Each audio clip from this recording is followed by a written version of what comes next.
isso é uma super polêmica, porque, nossa, fala que o nutricionista tem que ir pra cozinha, nossa, já tem gente que já roda a baiana, né, já roda a saia, já fica falando um monte, já fala que nutricionista não é cozinheiro, super se ofende.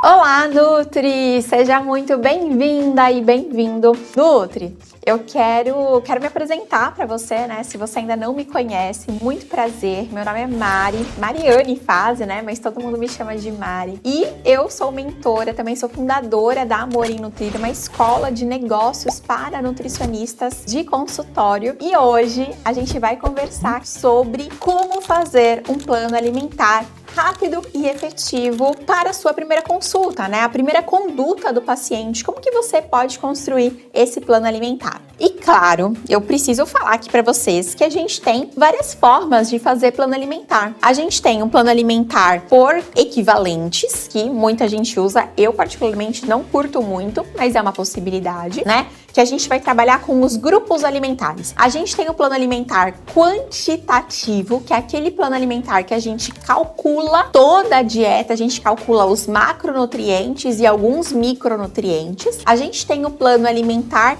qualitativo, que é quando a gente trabalha mais com a qualidade daquela alimentação do que com a quantidade do que a pessoa vai ingerir. Inclusive, pessoal que tem uma abordagem mais da nutrição funcional, quem trabalha mais com dieta detox, esse tipo de coisa, costuma ir mais para essa abordagem da qualitativa, tá?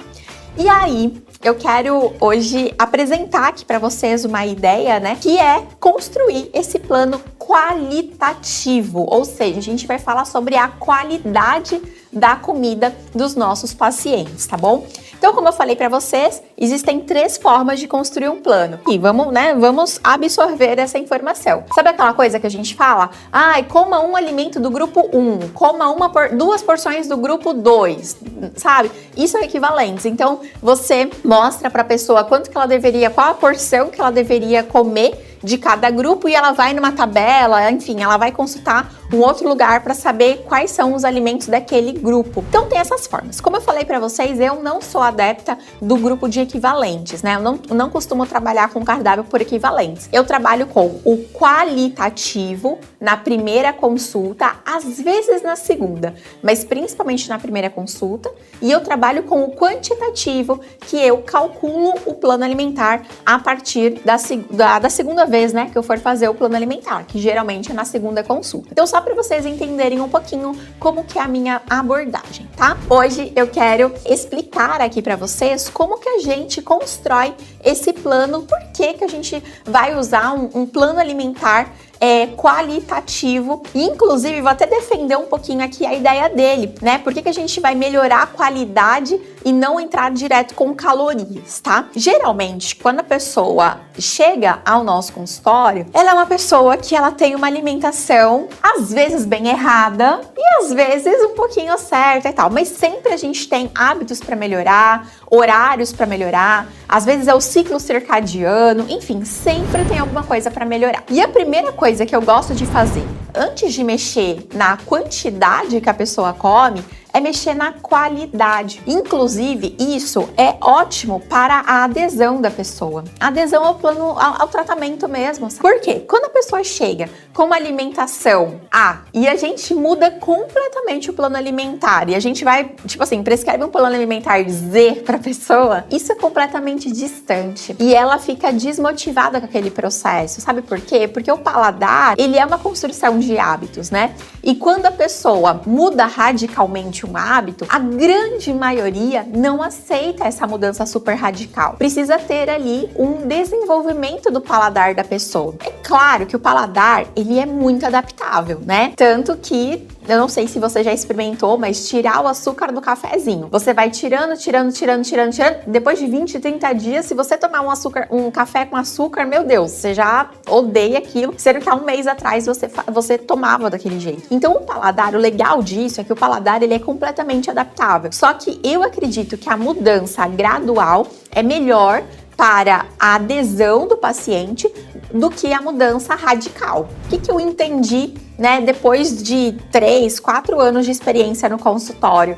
Eu entendi que o método qualitativo para o primeiro cardápio é a melhor coisa que a gente pode fazer. Ai, Mari, mas eu trabalho com nicho só que... eu vou falar uma coisa pra você. O método qualitativo, ele é para quase todos os nichos. Qual nicho que ele não é? Ele não é para aquele paciente que precisa de um cálculo. Então, um paciente renal que só pode comer X gramas de proteína, por exemplo, o método qualitativo não vai rolar. Realmente você vai ter que calcular, principalmente a questão da proteína, potássio, etc. Outra coisa, atleta de alto rendimento. Realmente eu prefiro que não. Mas para o atleta amador, para o praticante de atividade física que está começando, sim, o qualitativo eu super recomendo como primeiro cardápio. E aí depois você vai evoluindo. Foi o que eu te falei. Eu começo com o qualitativo, aí eu avalio na segunda consulta. A pessoa seguiu o meu plano alimentar? Se ela seguiu, eu já parto para o quantitativo, eu já parto para os cálculos. Não, a pessoa não seguiu. Então eu vou com mais uma rodada de qualitativo, adaptando algumas coisinhas, e aí depois sim, lá na terceira consulta que eu vou para os cálculos, tá? Então primeiro eu faço ela aderir ao meu plano alimentar, e depois eu vou para uma parte mais de refinamento. Igual eu tava falando no começo dessa aula, as pessoas chegam com uma alimentação bem difícil mesmo, né? E não dá pra gente já logo de cara já mudar, enfim, mudar da água pro vinho, porque vai ser difícil essa fidelização. Primeiro de tudo, eu aplico esse questionário de pré-consulta, paciente agenda a consulta, ele já recebe um link do questionário de pré-consulta, ele já preenche. Com isso eu já vou ter informações sobre a vida dele, já vou ter informações sobre doença, sobre medicamentos, sobre suplementação que ele já faz uso. Então isso já fica aqui na minha cabecinha, ok? Eu vou contar uma coisa pra você. Quando o paciente está em consulta, já é da minha prática fazer o plano alimentar na hora. Não necessariamente você vai fazer esse plano alimentar na hora. Essa é a minha recomendação? Essa é a minha recomendação. É isso que eu ensino lá dentro do consultório Smart? É isso que eu ensino lá dentro do consultório Smart. É você fazer o plano alimentar na hora. No entanto, eu entendo que para você que está começando a fazer os seus atendimentos, isso pode ficar muito distante, né? Você fica afobado e tal, e às vezes você não entrega o seu melhor trabalho. Então tá tudo bem, né? Nesse primeiro momento, enquanto você tá ali se aperfeiçoando, treinando e ser um nutricionista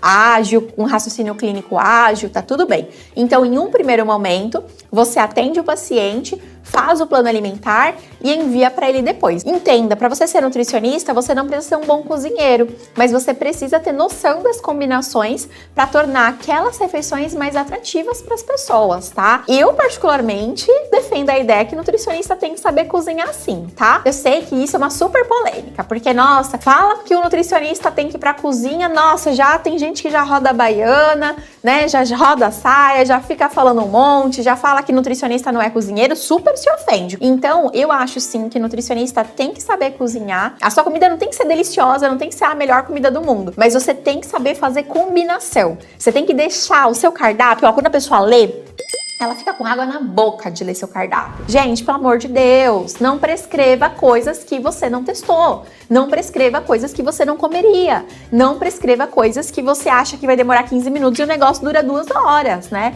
Então vamos ter uma noção de cozinha. Isso é muito importante. Outro dia eu tava falando, né? Postei aqui no meus stories, no mercado. Aí chove um monte de gente. Por que você não pede pelo aplicativo? Porque eu amo o mercado, cara. Eu amo o mercado. Eu vou lá, eu olho o rótulo, eu vejo as novidades e tal. Já posso fazer um story, já posso fazer alguma coisa. Eu amo esse ambiente do mercado, né? Claro que um mercado cheio de fila, um mercado cacareco, eu não gosto. Eu gosto de mercado bom, mercado sem fila, mercado que eu não me estresse. Mas eu adoro ver. Eu adoro ver uma fruta nova, eu adoro ver um alimento novo que saiu. Igual quando saiu o leite A2, né? Das vacas A2, né? Putz, que legal! Tipo, eu vi no mercado isso. Eu não tinha recebido nenhuma informação que no Brasil já vendia esse tipo de leite.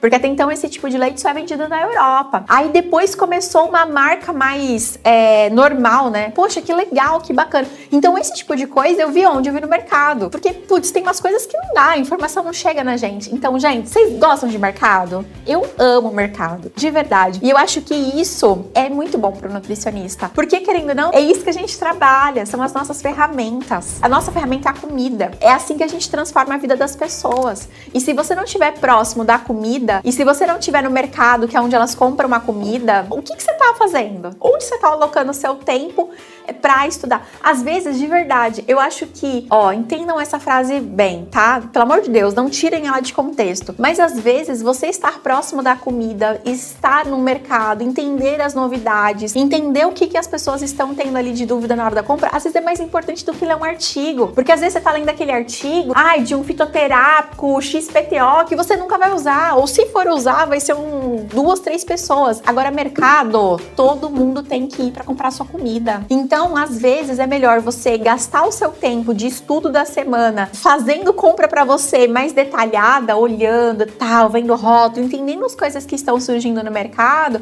do que isso. Como que a gente constrói esse plano alimentar no método do qualitativo, né? A gente faz mudanças e a gente vai fazendo mudanças graduais pro paciente. Um café da manhã com pão francês, manteiga, café com leite e açúcar. Quando eu vou prescrever, aí a pessoa me fala, porque o que eu peço pra ela? Eu vou lá na hora da minha anamnese e eu peço pra ela fazer o recordatório habitual. Então ela me fala tudo que ela costuma comer em cada refeição e os horários que ela costuma comer. E eu peço pra ela me falar tudo, beliscadinha, o que ela come de sobremesa, o que ela come a mais, o que ela sente fome, se ela não sente fome. Eu pergunto tudo em relação às refeições que ela me passa. Então eu falo assim, olha, eu percebi que aqui, mas tem algum horário que você sente fome? Você sente fome mais de manhã ou mais à noite? Ou mais de tarde? Tem alguma beliscadinha? Às vezes a pessoa, ela não conta suco, ela não conta chá, ela não conta refrigerante. Ela acha que ela só tem que falar o que ela come e não que ela bebe também. E às vezes ela não bebe com a comida. Por exemplo, ela passa o dia inteiro tomando cafezinho com açúcar. Vai investigando.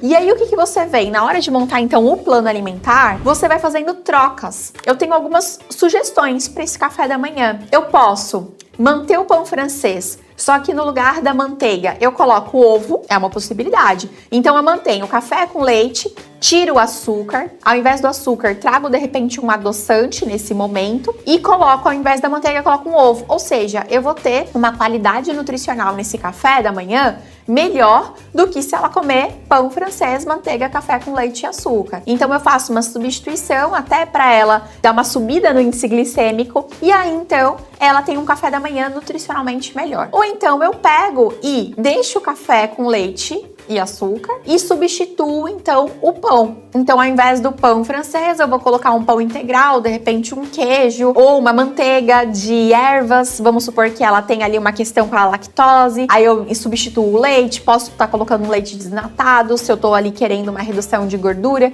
Então, tem ali uma melhora daquela refeição para ela. Inicialmente é isso que eu faço. Eu modifico alguns elementos. Eu não venho pegando esse pão francês com manteiga e transformando em ovos mexidos com banana assada. Eu pego esse café com leite e açúcar e transformo em suco verde. Eu não vou fazer isso. Não no primeiro plano alimentar. Pode ser que lá na frente eu vou educando a pessoa para que lá na frente ela realmente super transforme a alimentação dela. Mas no primeiro momento não é isso que eu faço, tá? Então eu vou mudando alguns ingredientes ou algumas preparações daquela refeição. Aí depois, beleza. Aí é almoço. Arroz, feijão, frango, batata, farofa, refrigerante. Ou a pessoa vai lá, né? Às vezes, muita gente, né, que trabalha, come em restaurante self-service, às vezes é PF. Então, quando é PF, a pessoa já chega com esse prato que eu falei. Porque num PF sempre vai ter muito carboidrato. Então, vai ter arroz, feijão, batata frita, farofa, frango ou carne, enfim. Às vezes um suco ou um refrigerante que já vem ali de graça. Ou às vezes a pessoa vai em um restaurante. E um restaurante por quilo, muitas vezes a pessoa pega ali um pedacinho de torta, né, de massa podre, ela pega ali uma coxinha, ela pega ali uma friturinha, pega ali o churrasco, mistura comida japonesa com arroz e feijão, enfim, vira ali uma lambança, né? Eu brinco que as pessoas, quando vão em restaurante self-service, geralmente elas comem todas as culinárias possíveis, né? No prato tem guacamole, tem comida japonesa, tem churrasco, tem massa, ela faz uma lambança num prato. De fato, né, a gente então faz o quê? A gente modifica o que dá pra modificar. Então, primeiro eu falo, olha, você vai escolher um carboidrato nessa refeição, ou a farofa, farofa, ou a batata, ou arroz, ou macarrão? O que você escolhe comer? Beleza, então feijão, ótimo, você já come o feijão. Agora esse frango, será que tá na quantidade certa? Será que a gente não pode aumentar mais um pouquinho? Geralmente as pessoas, elas pegam um filé, principalmente mulher, tem uma dificuldade, né, em bater a proteína e tal. Então, será que a gente não pode pegar um frango e meio e assim isso vai te dar mais saciedade e tal? Então eu vou ajustando. No lugar do refrigerante, eu sempre procuro trocar por água com gás. Mas às vezes a pessoa não gosta de água com gás e limão. Tipo, não vou realmente conseguir fazer com que ela faça isso. Então eu vou trocar por um refrigerante zero no começo. E aí depois por um H2O. E aí depois, sim, eu venho, coloco só uma água com limão. E aí depois eu tiro de vez. Enfim, então a gente vai fazendo ali alguns ajustes nisso, tá? Um lanche da tarde. Muita gente no lanche da tarde come igual no café da manhã. Então vamos trazer uma preparação diferente no seu lanche da tarde? Vamos de repente fazer um bolo de caneca? Vamos fazer uma crepioca? Vamos fazer um outro assim alimento? Então eu vejo as possibilidades, né? E vou ajustando isso. Mas tem uma pergunta fundamental na minha anamnese que eu não deixo de fazer de jeito nenhum. Sabe qual pergunta que é? A pergunta é: o que eu não posso tirar da sua alimentação de jeito nenhum? Qual é o alimento que se eu tirar, você vai ficar muito bravo comigo? Eu me fiz essa pergunta. O que eu não aceito tirar de jeito nenhum da minha vida? O que é um prazer? O que eu realmente gosto, amo, e eu sei que é normal dos nutricionistas tirarem? E aí a minha resposta foi pão.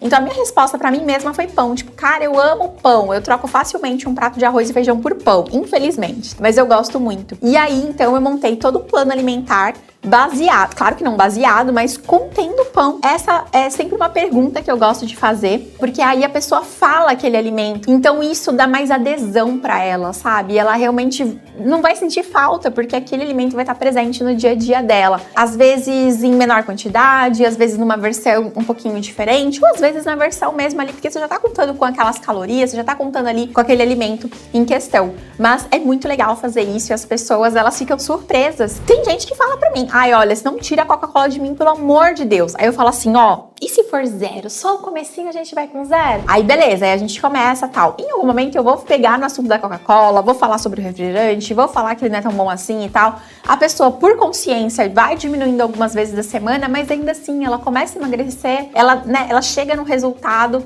mesmo tomando Coca-Cola. Eu acho que faz parte do nosso trabalho conversar com a pessoa, negociar, entender, né, a realidade dela, pra gente poder prescrever um plano alimentar que ela consegue seguir. Então, olha, obrigada. A gente se vê com mais um tema pra te ajudar a levar o seu consultório para um outro nível. Tchau, tchau, até mais!